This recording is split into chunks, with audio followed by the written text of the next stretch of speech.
విలక్షణమైన నటుడు నాజర్. మాతృదేవోభవ సినిమాతో తెలుగు సినిమా ప్రేక్షకులపై చెరగని ముద్ర వేసిన నాజర్ చంటి సినిమాతో మరింత చేరువయ్యారు. నేను దిగువ మధ్యతరగతి కుటుంబం నుంచి వచ్చాను.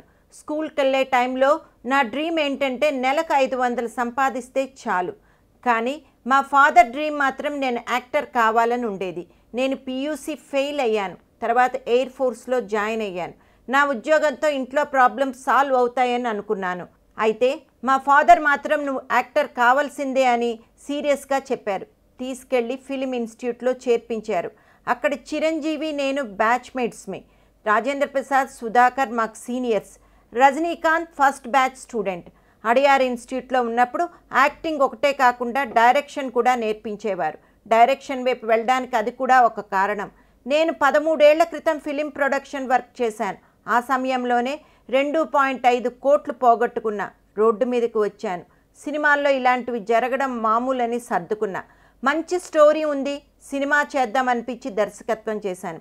అది కూడా నేనే ప్రొడ్యూసర్గా చేశాను. 4 సినిమాలు చేశాను. ఫైనాన్షియల్గా చాలా లాస్. దేవుని దయ వల్ల తర్వాత మళ్ళీ రికవర్ అయ్యాను. ఫిలిం ఇన్స్టిట్యూట్లో శిక్షణ తీసుకున్న తర్వాత సినిమా అవకాశాలు రాలేదు. ఆ సమయంలోనే తాజ్ హోటల్లో వెయిటర్గా పనిచేశాను. యాక్టర్ కాకముందు నేను వెయిటర్ని. తాజ్ హోటల్లో పనిచేసినంతకాలం చాలా హ్యాపీగా ఉన్నాను. దాదాపు సినిమాల విషయం మర్చిపోయాను.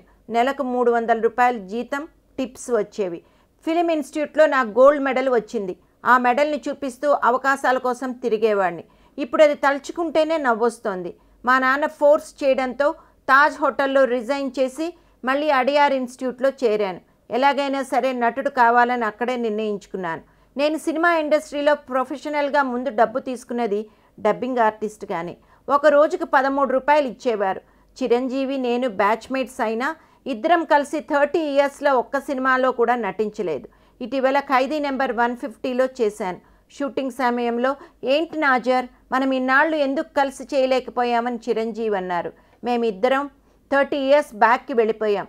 నేను చెంగల్పట్టు నుంచి ట్రైన్లో రావాలి. మార్నింగ్ 7కి ట్రైన్ ఎక్కితే 10కి మెడ్రాస్ చేరేవాడిని.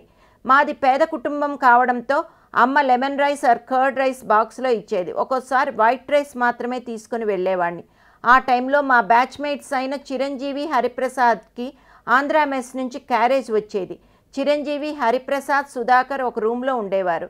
వాళ్ళు నాకు సాంబార్ ఇచ్చేవారు. ఇవి అన్నీ తలుచుకునేసరికి మా ఇద్దరి కళ్ళు నీళ్లతో నిండిపోయాయి. It's a wonderful experience on that day అన్నారు నాజర్.